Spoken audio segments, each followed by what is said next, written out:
Unity. Kaya dito makikita po natin, ito pong sabi ni Haring David, dito sa Psalms 133 verse 3 na siya po ang sumulat. King David declared, sabi niya, King David declared that it is good when God's people live together in unity. Amen po ba? Napakaganda at kaya-kaya na pagmasdan ang mga believers, ang mga anak ng Diyos na nagkakaisa at sama-sama sa gawain ng ating Panginoon. Amen po ba? That's why, ang sabi po niya, He is stated, ibig sabihin nakasaad dito sa verse na ito, that unity is pleasant. Pag sinabi po pleasant, tingnan nga po natin sa next slide, please. Ang sabi po, that unity is pleasant, maganda. Ibig sabihin yung pleasant, maganda sa paningin. Hindi po ba? Pleasant and precious. Pag sinabi yung precious, mahalaga. Sabihin mo sa ating katabi, Sister, precious ka sa harapan ng Diyos. Kaya yan po, kaya huliin ang Diyos salamat sa Panginoon dahil meron po tayong mga kasama at meron tayong katabi sa oras na ito. Amin po ba? Kaya, and it is a precious and it pleases God and brings us joy. Ito po daw po, kapag tayo po ay sama-sama na nagkakaisa, nalulugod, natutuwa ang Diyos.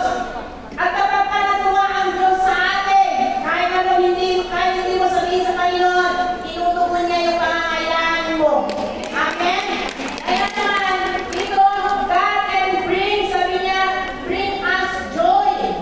God bring us joy. Nalulugod ang Panginoon, nabiblis po siya, hindi lang yun. Kung hindi tayo din ay masaya na naglilingkod sa ating Panginoon. And this one, the harmony and unity can only be satisfied by God's power. Ito po, pakakatandaan po natin, the harmony, yung pagkakasundo-sundo ng bawat isa. Sabi niya,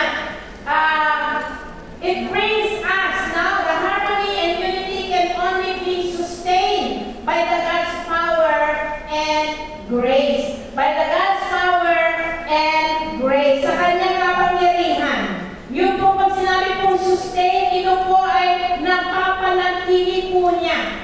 Yung ating pong pagkakaisa sa kanyang kapangyarihan at sa kanyang mayamang biyaya. And this unity is likened the precious oil. Ito po, nabanggit po natin dito po sa precious oil, yung verse 2. At dito po, ang pagkakaisang ito ay kagaya ng mamahaling langis olibo. Noong po nagpunta po ako doon sa Israel, for God's glory, kumuha po ako ng dahon ng olive. Ayan. Kumuha po ako ng dahon ng olive dahil napakagandang titingnan yung mga olive na pantay-pantay na nakatanim doon sa Israel. At ito po ay a precious oil which was poured out upon Aaron's beard and robe, no? And robe him doon sa time na siya po ay anointed by God as Israel's first priest. Si Aaron po pala, siya po ay unang priest na inanoint ng Diyos. At siya po ay ginamitan po noon ng robe. Yung pong idinamit po sa kanya ay yung robe na kung saan mahaba. At ito po ay puti. And even, it is also likened the Jew. Pagka sinabi po Jew, ito po yung hamog, di po ba? Kapag punta ka sa bukid, lalo na kung tag-ulan, yung maaga-maaga wala pang ulan, makikita po yung hamog of Mount Hermon, which brought fresh moisture and life-giving water to Zion. Mamaya, i-explain ko po kung ano po ibig sabihin yung oil sa mga Israelites and Jew, no? At yung pong hamog para sa atin, mamaya, no? The God's holy city and the God's holy people, mararanasan po natin yung kapangyarihan ng ating Panginoon. Kaya, yung pong ating pong pinaka-text, dahil po ito po ay hango doon sa ating pong team that call to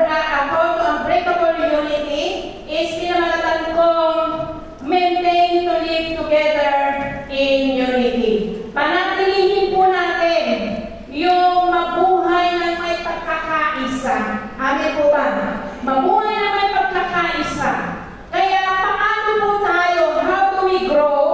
How do we grow and maintain a life together in unity? Paano po tayo lumago at panatilihin yung buhay na mayroong pagkakaisa sa oras na ito?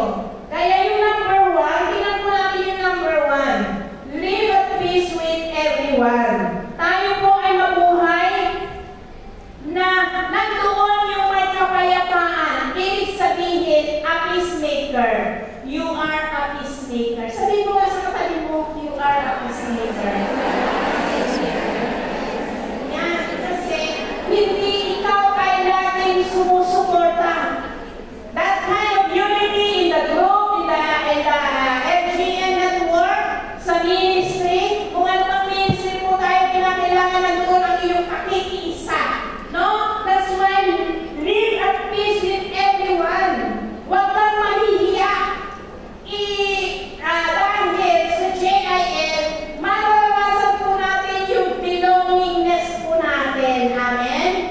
Nung ako po ay unang na-born again, I feel already yung belongingness sa isang grupo. Kasi nandoon po minsan, nanas dito po sa Hong Kong, pag umaten ka, mamaya, mayroong lang, sister, dito ka na mag-lance. Amen? Kasama po yan sa pagkilingkod po natin at nakakaisa.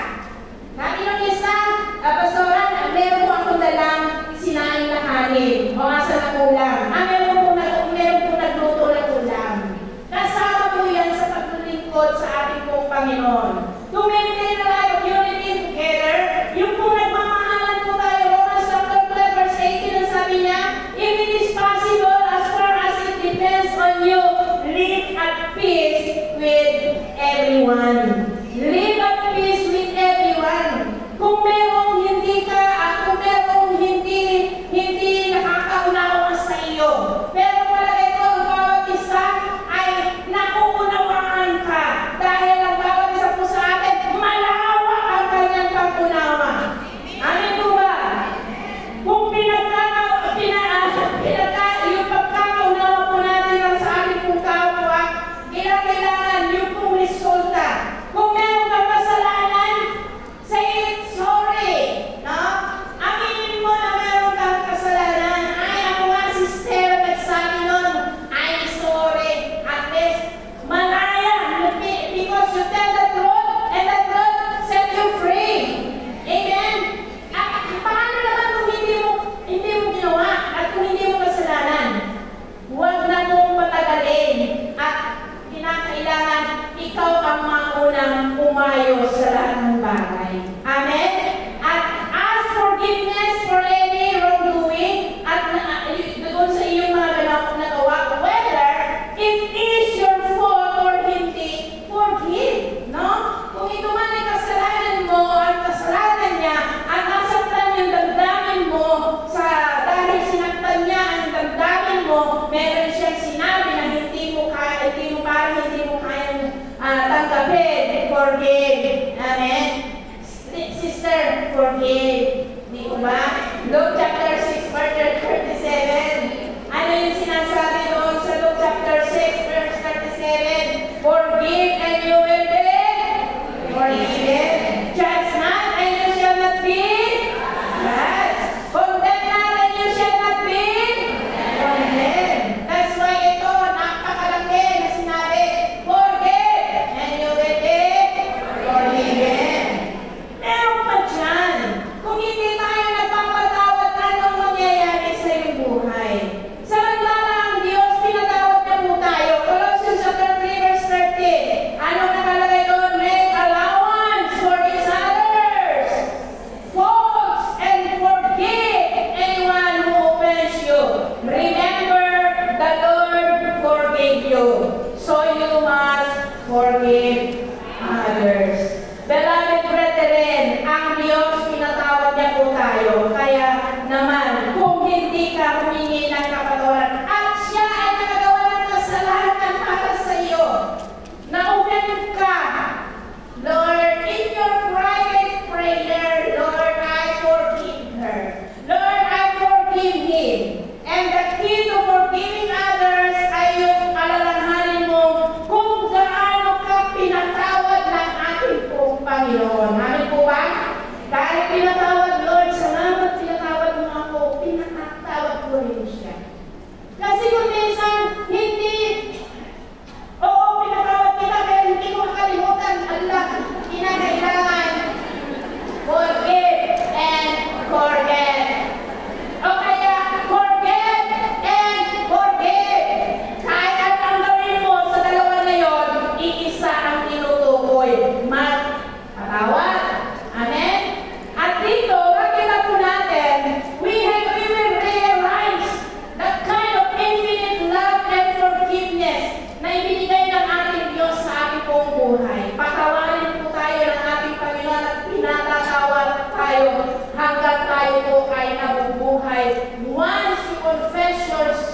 our unrighteousness. At kung kasalanan mo, say sorry. Kaya naman James chapter 5 verse 16, ano yung sinasabi sa James chapter 5 verse 16? Admit your faults to one another and pray for each other so that you may be healed. Bakit sinabi yan? And the earnest prayer of a righteous man has great power and wonderful results, or availeth much in other version. Bakit sabi dito each other? Sabi niya, pray for each other so that you may be healed. Bakit sinabi niya dito you may be healed? Kung hindi po tayo nagpapatawad, beloved brethren, affected ang church, affected ang iyong buhay. Kasi nananatili yung unforgiving spirit sa iyong puso. At pagka yung unforgiving spirit na yun ay nananatili sa iyong puso, it causes sickness and diseases. Kasi hindi mo kinalimutan yung kanyang kasalanan sa iyo at hindi ka nagpatawad. Allah, hindi ka na nakakatulog dahil yun ang iniisip mo. Amen po ba? That's why kung hindi ka nagpapatawad, affected ang church, affected ang ministry, affected ang group. Kaya magpatawaran po tayo. Kung nais mo natin na lumago spiritually, kung nais mo natin na lumago ang ating mga life group, network, ay patuloy yung pagmamahalan ang umiral sa ating buong buhay. At hindi naman po yun, being a peacemaker is not quarrelsome. Is not divisive, no? Ito po ay hindi ito palaway. Kung ikaw ay palaway noon, binabala ng ating Panginoon. Amin po ba? Sino dito ang binabala ng Diyos? Amen. At sino dito yung patuloy na ginagampanan ang nais ng Diyos as a peacemaker? Amen. Bakit kunti lang? Okay. You are not divisive. Ito po ay tayo po ay patuloy na hindi tayo quarrelsome at naghahati-hati. Yung divisive, yung po, dito ka kasi kumakampi siya sa iyo, kumakampi siya doon sa kabila, wala po yun. He is a kind of respectful. He or she is a kind and respectful. Sa pamananalita at pag-uugali, tinitingnan po natin. Yung asal po natin. No? Yung minsan nagmumulto sa atin. Kaya yung multo na yun, wala na. Panginoon, salamat, binago mo na ako. At hindi madaling magalit. No? Meron narinig, magagalit na agad. Wala. Not easily provoke and irritation. Pagka sinabi is provoke, ito po ay hindi, ito po ay mapagpasensya. Ano man ang narinig niya, pinagpapasensyahan. Lawakan po natin yung ating pasensya at hindi ito mainisin. No, hindi tayo lagi mainisin or irritation. Respect one another. Amen? Dahil siya yung ugali niya ay ganyan siya, pero unawain po natin. Sister, sa susunod, huwag mo nang gagawin ito, ha? Kasi ano yung ginawa mo? Okay, paalalahanan. Tama po ba? Tama po ba yun? Sister, sa susunod, dahil ganito yung gagawin natin. No? Para na magkakakilalan po tayo. Wala yung nag-aaway-aaway because it is unity. Yung pong pagkakaisa in the church. Amen? Ano po yung 1 Peter chapter 2 verse 17 na sinasabi? Respect everyone and love the family of believers. Fear God and respect the King. Manakot po tayo sa Diyos. Kung hindi tayo, kung yung ating pagpasensya ay napakaigsi, lalawakan po natin yan. Kaya dahil binago na po tayo ng ating pong Panginoon, to maintain the unity in the church at mabuhay po tayo ng may unity ng nagkakaisa. Ang pangalawa, pray for the unity of all believers. Yan. Kaya kanina, ay yung pong ating binasa na kung saan live at peace with everyone. That's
sinasabi po niya ng Panginoong Yesus sa Diyos Ama at kausap niya, "As you are in me, Father, and I am in you, and may they be in us so that the world will believe that you sent me." Kaya pinakilala niyo yung pagkakaisa, yung pong sinasabi ng ating Panginoong Yesus sa Diyos na panalangin niya para sa kanyang disipulo at higit sa atin na ang sabi niya, "I pray that they will be one." Lahat ay nagkakaisa. And just as you and I are one. Kaya ang Diyos, God the Father and God the Son and God the Holy Spirit, itiyak po ay iisa. Beloved brethren, maging isa na wata po tayo lahat sa ating buhay, sa ating puso, diwa, layunin ng bawat isa. Kapag tayo po ay nasa iglesia, nandun po yung ating pong pagkakaisa at layunin po natin. Bakit ikaw ay nandito? Higit sa lahat pag sinabi ni leader, malakad po tayo, meron po tayo ganito. Nandoon na, nangunguna ka na. Nangunguna na po tayo. Lahat ng ito ay alam ng ating pong Panginoon. That's why living unity with fellow believers is not option. Beloved brethren, remember this. But God's will, ito po ay nais at kalooban ng Diyos and intention for all members of the body of Christ. Kaya tayo po ay kinaloob ng Diyos na nandito po tayo sa JIF Church sa oras na ito. Dahil meron siyang purpose, meron siyang plano sa iyong buhay. Amen po. Kaya sabihin mo sa katabi mo, may plano ang Diyos sa iyong buhay. Kaya nga, ang bawat isa po sa atin, who knows, ang bawat isa po sa atin, dadalhin po tayo kung saan ang nais ng Diyos sa kanyang kalooban, dadalhin po tayo. Ako hindi ko alam kung bakit ako na naman ko. Dito pala ay mayroong plano at purpose ng Diyos sa aking buhay. Way back in the Philippines, nakakilala sa Panginoon, pero dito nakita ko yung plano at purpose ng aking Diyos sa aking buhay. That's why, dahil ito ay panalangin ng ating pong Panginoon Jesus, wherever we are, saan po tayo dadalhin ng ating Panginoon, kung dadalhin po tayo sa Canada, sa US, sa Zimbabwe, o kung saan manatili sa Luzon, Visayas, and Mindanao, hayaan po natin ang ating Panginoon na siyang masunod. Na nasa tayo po at even now, today, at kung saan tayo nasa bahay, nasa church, nasa palengke, or wherever we are, during weekdays, beloved brethren, maintain the unity. At maintain the unity in the spirit in bond of peace. Meron po tayong kapayapaan kapag nagkakaisa. Di po ba, pagdating po natin, halang pagkalinggo, pagdating ng gabi, and then Sunday, nandiyan na may mga message na naman po tayo. Kasi excited na eh. Di po ba? Excited po tayo to maintain the unity of the spirit in bond of peace. Nagkakaisa. Sister, leader, ano po gagawin po natin sa next week? Ganito, di po ba? Kaya kinukulekta po na po natin yung gagawin po natin para sa next Sunday. Yung mga LDA student, very excited na po yan. Malapit na sila mag-graduate. Amen. Patalangin po natin na matapos po nila ang kanilang LDA. Sino po ang natutuwa dito na sila ay gagraduate? Amen. Alam ko ng bawat isang LDA student, meron na po silang tatlo. No? Amen. Tatlo or more souls na na-soulwin in the name of Jesus. Amen. Kaya dahil siya po ang ating pong Diyos na ang ating Diyos sa ating putagulan, siya po ang nagbibigay inspirasyon sa ating pong buhay spiritual.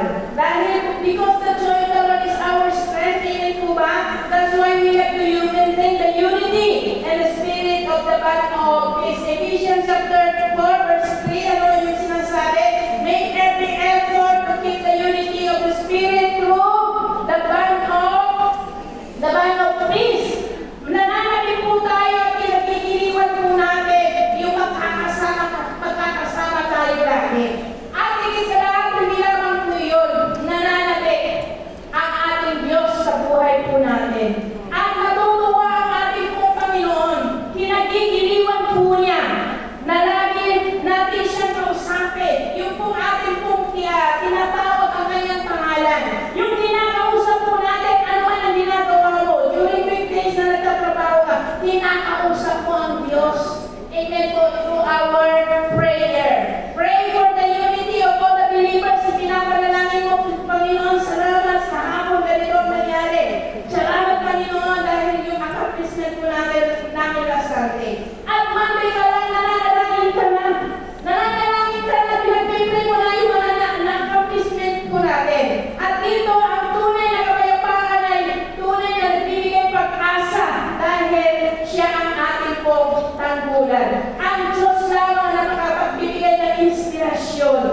panalangin, especially yung life group natin, yung dadalawa na lang, Panginoon, dodobling mo yan. Amen po ba? Yung mga kasama po natin na Panginoon, salamat dahil isuan rin one. Amen po ba?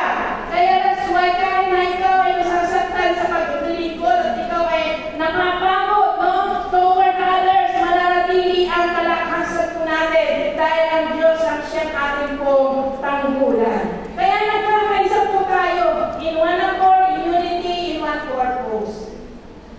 Alam po ba natin, halimbawa ng isang walis, yung walis thinking, sino gumagamit o gumamit noon? Anong tawag doon sa English? Hard glue. Okay. Yung walis thinking ay yari po ng dahon ng coconut. Hindi po ba? Hindi ka makawalis kung iisa lang ang thinking. Kaya, gumawa ka ng thinking at isahin mo yan. At talikan mo yan. Alisin mo yung malambot na parte doon sa dulo. At doon mo magagamit ng kagamit-gamit. Amen po ba? Kaya ang walis, thinking, gusto niya marami dahil sa probinsya, kung kayo po ay sa probinsya, ang dami-dami mga nakuon sa labas ng bahay. Yan ang pangwawalis. Nagkakaisa. Yan po yung isang halimbawa na kung saan, kung merong mga problema po tayo sa ministry, sa ating pamilya, sa ating employer, sinishare po natin, sister, pag-pray mo nga ang ating employer, ganito kasi. Amen? Amen po ba? Amen. Nagkakaisa po tayo. Ibinabahagi mo dahil kaya-kaya na ipadalangin ng sister na yan ang iyong kalagayan. Amen?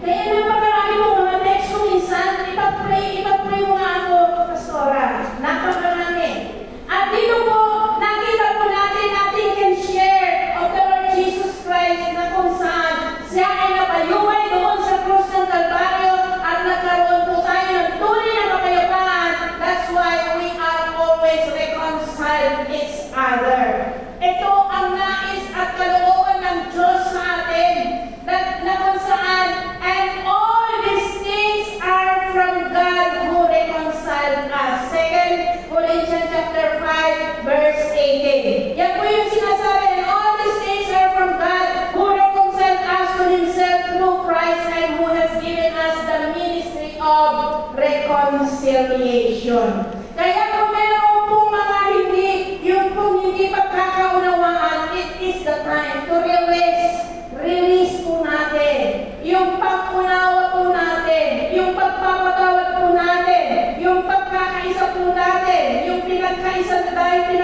na po tayo ng ating Diyos as like a warriors. Tayo po ay warriors to defend the gospel of truth, no? To defend the gospel of truth for those who are enemies of the cross. Meron po bang enemies of the cross? Sa akin, sasabihin ko, meron.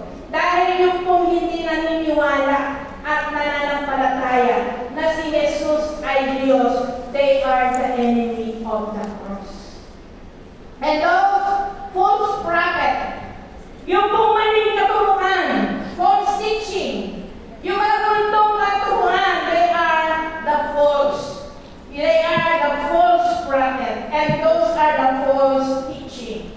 At kaya naman, kaya para tayo ay magkaroon ng pagkakaisa,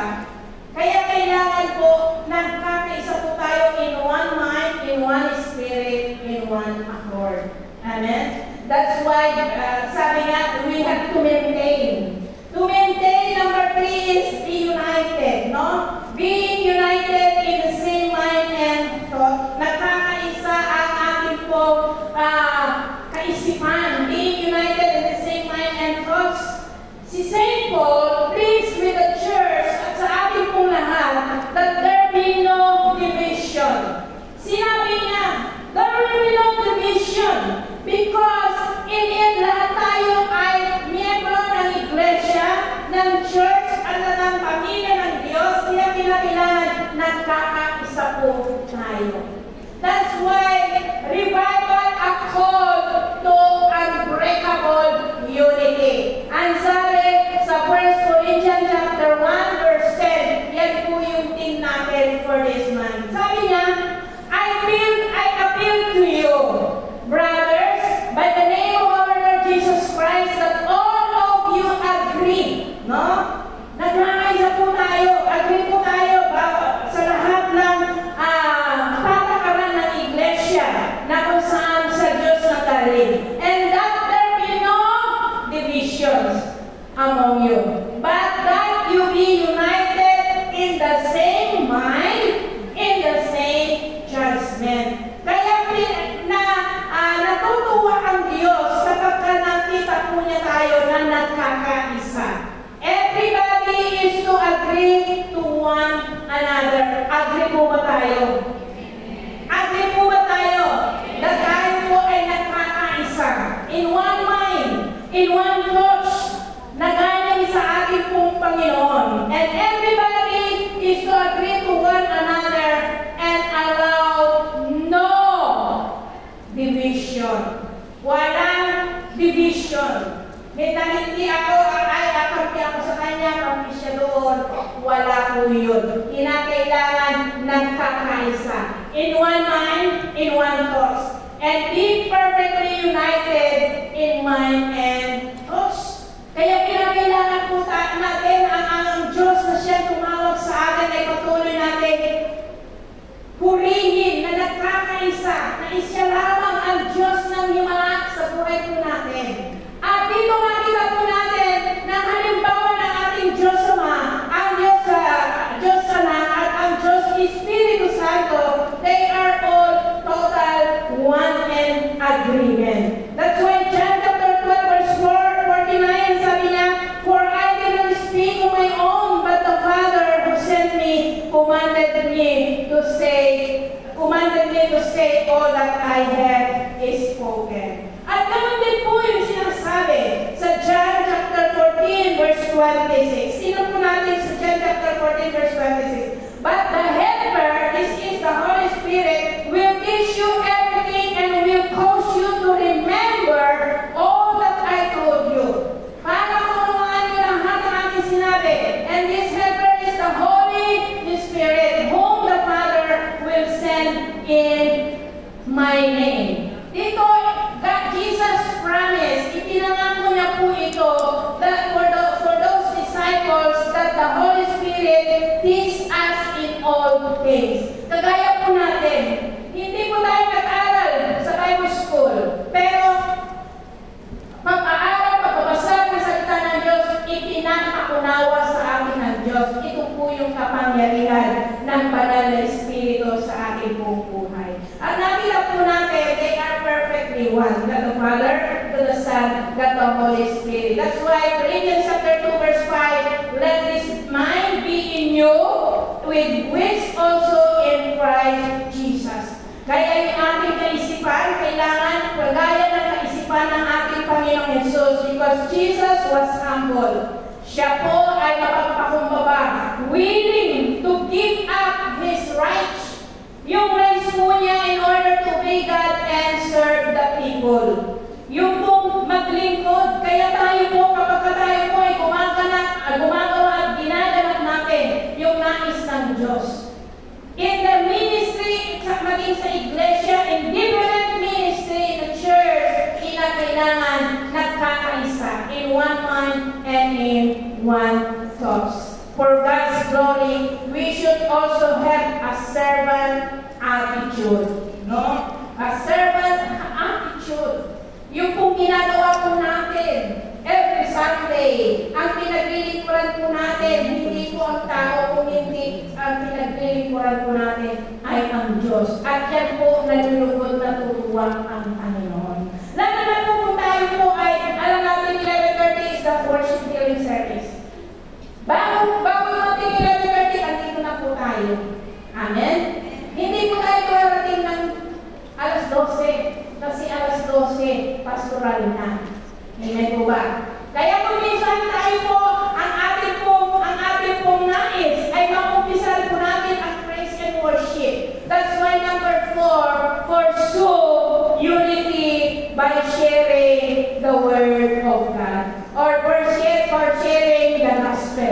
The gospel ng ating pong Panginoon, we have to pursue it, na kung saan hangarin po natin na ito po ay meron tayong paghahangad, na i-pursue po natin yung pagkakaisa, to evangelize and to bring more souls to be added. Can we raise up po sino po yung ating pong mga first-timers sa oras na ito? Taas po yung ating mga kayo, po tayo mahiya. Yan, yan. Doon po sa taas. Meron po ba doon sa taas? Yan. Meron pa po doon sa likod. Ayan. Maganda. Praise the Lord. Kalapaman nga po natin ang ating Panginoon. Pursue unity by sharing the gospel. Ito po ibig sabihin, ipagpapatuloy po natin at sikapin na ibahagi ang ebanghelyo ng ating pong Panginoon. Amin po ba? Dahil ang sabi ng Romans chapter 1 verse 16, alam po natin ito, that for I am not ashamed. Sabi niya, for I am not ashamed for the gospel of Christ, for it is the power of God to salvation for everyone, to those who believe. And for the Jew first and also for the Greek. Hindi po natin ikinahihiya na ibahagi ang salita ng Diyos. That's why not to ashamed, because our message was the salvation of the Lord Jesus Christ. Ang ibibigay po natin, ang nilalapit po natin sa mga tao na hindi pa nakakilala ay ang kaligtasan. Hindi lamang pisikal na katawan ng ating pong kaligtasan, kung hindi ito po at napakahalaga ay ang ating pong kaluluwa. Dahil ang Diyos, ang Panginoon Jesus, malapit na po siyang dumating. Dahil ang sinasabi po doon sa 2 Timothy chapter 1 verse 8 ay, do not be ashamed to tell others about our Lord. Kaya hindi po natin dapat ikahiya. Dahil kapag kinahiya po natin ang Diyos, at yan po ay kakahiya din po tayo ng ating Diyos, ng ating Panginoon sa mga nasa langit. Sabi niya, do not ashamed to tell others about our Lord, and don't be ashamed of me either.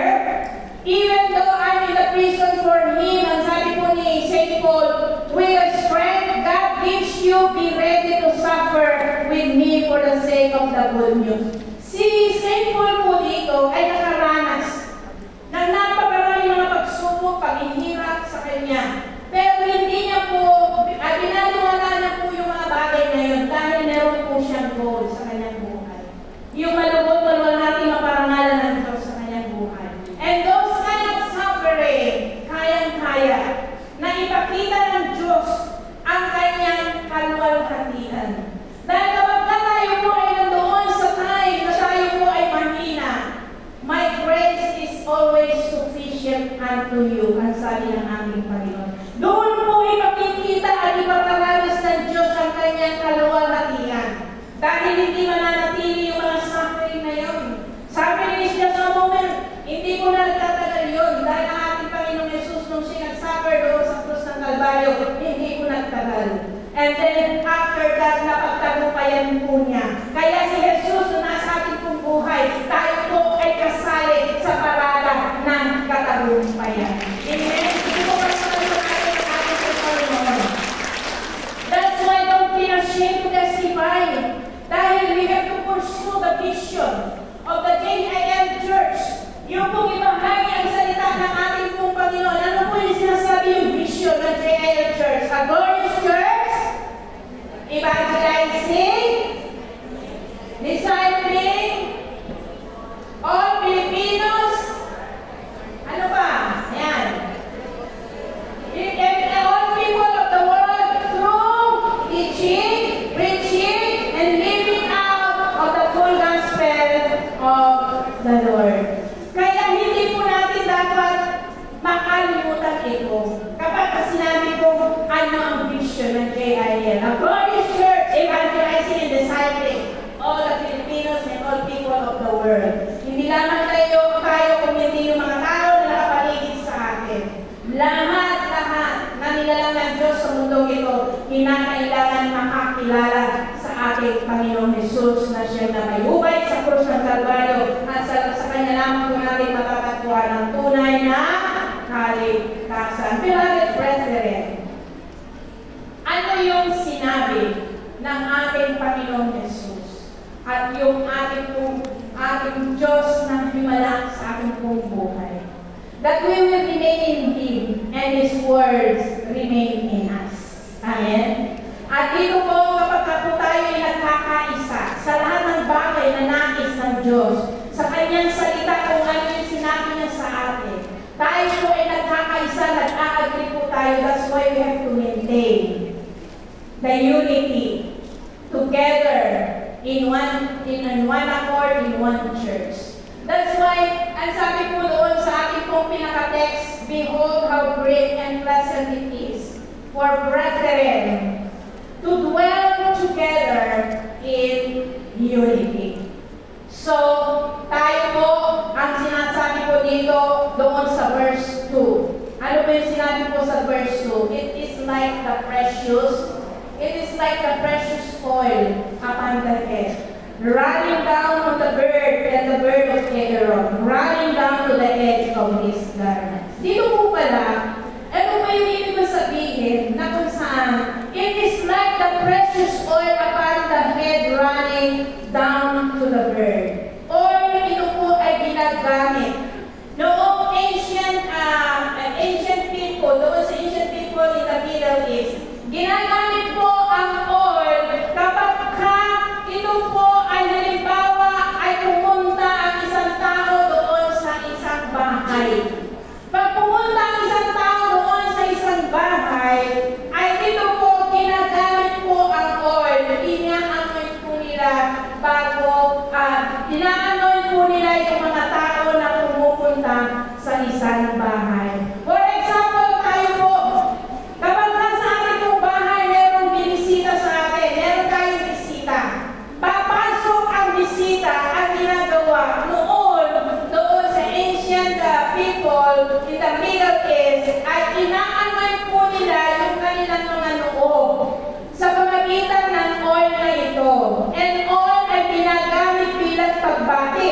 Ito po ay pagbati those people na pagka napunta po sila sa isang bahay at ito ay nagbibigay, dahil ito ay nagbibigay ng halimuya sa isang tahanan. At yun po yung halimuya ngayon, dahil ang mga oil doon po sa Israel ay meron po nakahalo na mga mabangong mga bulaklak.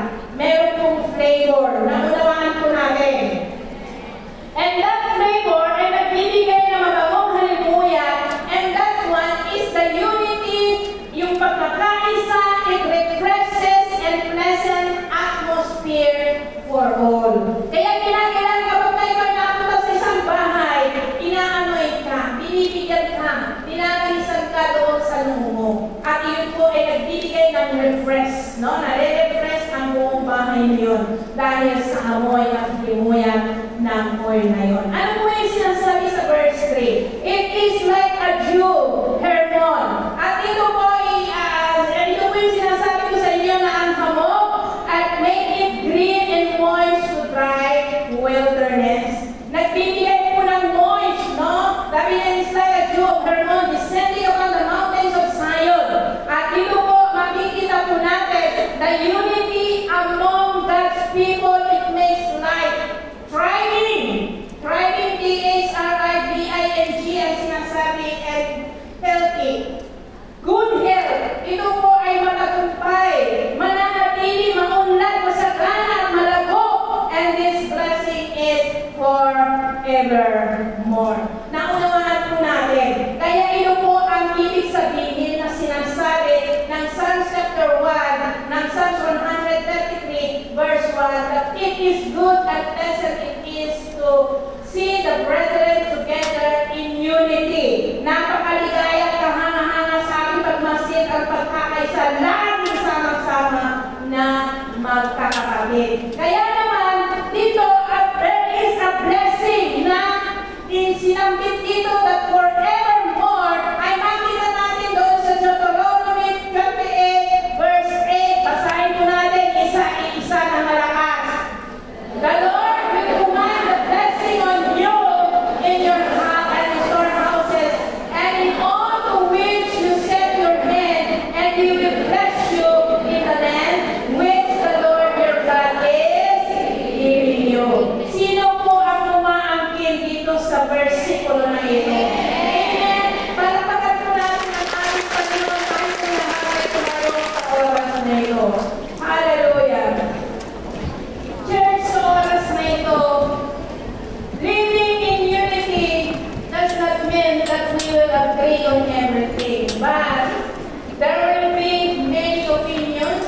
iba, iba't iba, at example ay kagaya po ng isang instrumento. Yung gitara, kagaya ng piano, iba't iba, napakarami pong piyesa. Yan po yung isang halimbawa. It's like an instrument na sa ating pong pagkakaisa, this is the purpose at pinag-isa ng isang gitara, isang piano. At dito makikita po natin na kanya-kanya na mayroong purpose at kanilang piyesa. Tayo po, kanya-kanya po tayo. Meron pong purpose ang bawat isa po sa atin ng Diyos sa buhay po natin. Kaya naman ang nais ng ating Diyos, we have to work together in one accord, in one unity, in one spirit. Dahil ang sinasabi po doon sa Philippians chapter 2 verse 2, complete the joy by being in the same mind, having the same love, being a full accord and one mind. Lubusin ninyo ang aming kagalakan na sabi ni St. Paul, magkaroon kayo ng isang kaisipan, magbuklod kayo ng isang pag-ibig, nagkakaisa kayo sa puso't diwa't layunin. That church sa oras na ito, yung pagpapala na inaan ng Diyos sa buhay po natin, hindi po natin makakamit po natin iyon kung hindi totally na i-surrender po natin ang ating buhay sa Panginoon. Kaya sa oras na ito, yung po tayo sa pagkakataong ito, church, hayaan natin ang Diyos na siya na umusap sa buhay po natin sa pagkakataong ito. Siya ang gatimpala ng Diyos sa ating buhay. Maranasan po natin ang kanyang kapangyarihan. At sa ating pong paglilingkod, napakaraming hadlang sa oras na ito sa ating buhay. But then, ang nais ng Diyos, totally surrender our lives to the Lord. Can we raise up our hands sa oras na ito at sumunod po sa oras na ito sa panalangin? Hallelujah. Diyos sa mga kapangyarihan sa lahat sa oras na ito. Salamat po ng marami, Panginoong Yesus. Salamat sa oras na ito. Pinaunawa mo po sa amin kung gaano mahalaga ang mabuhay at mapanatili ang aming buhay na nagkakaisa. Salamat po ng marami at sa oras na ito, minsan ako ay mahina. Minsan meron po akong hindi nagawa sa iyong nais. Ako po ay nagpupuna. Ako ay makasalanan. Salamat, Panginoong Yesus. Inaamin ko na ako ay makasalanan. Panginoon, patawarin mo po ako. Hugasan mo ako ang iyong kubanan na nabos sa krus ng Kalbaryo. Salamat po ng marami sa patawaran at kalinisan at sa walawal na din kabuwiran. At sa oras na ito, binubuksan ko ang pintuan ng aking puso. Panginoong Yesus, tinatagap kitang tunay bilang aking Diyos sa diligod sa kapagpintas. Ikaw na ang mamuna, ikaw na ang maghari, ikaw na ang masunod sa aking buhay. Puhawin mo po ako ng iyong mga salita. Ito po ay pag-asa ng aking buhay. Habang ako ay patuloy na sumusunod sa iyong kalooban. Salamat po ng marami at sa oras na ito, manatili ka sa aking buhay at ikaw lamang ang malugod, maluwalhati at maparangalan sa aking buhay. I surrender my life to you. I dedicate my life to you. I offer my life to you from my heart, my body, my soul, and my spirit, and even my will. At sa oras na ito, Panginoon, ikaw lamang ang masunod sa aking buhay. Sa pangalan ni Jesus, ako na lang at mananalangin. Panginoon, salamat sa pagkakataon ito. Nakikita mo ang iyong mga anak as they accept you once again as personal Lord and Savior. We thank you, Lord, for the complete salvation.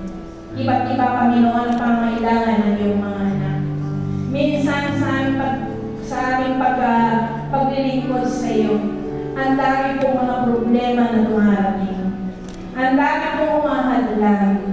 But then, Lord, sa oras na ito, hayaan mo lang yung mga anak, panatilihin mo ang kagalakan, ang kapayapaan, ang pagkakaisa, in one mind, in one spirit, in one accord, in the mighty name of Jesus, in one love that never ceases, that comes from you.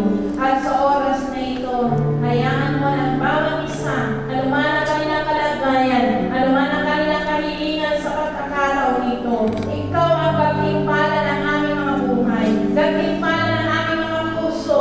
That's why, Lord, pagpupulurin mo ang buhay ng bawat isa. Hayaan mo ng bawat isa, anuman ang kanilang mga pangailangan, anuman, O Diyos, ito nga ang Panginoon ay pangailangan ng spiritual breakthrough. Nothing is too hard for you to do, Lord.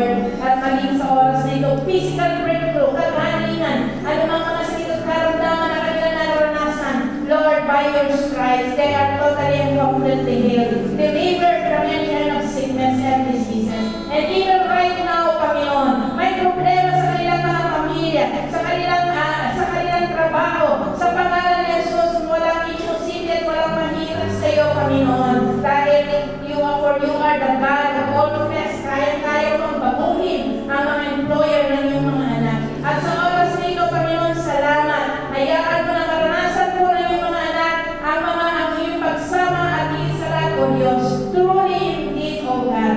Turuan mo ang bawat isa po sa amin at turuan mo ang iyong mga anak na kung saan, Panginoon, mapangalagaan ang lahat ng bagay, even for those resources na pinagkakatiwala ng Panginoon.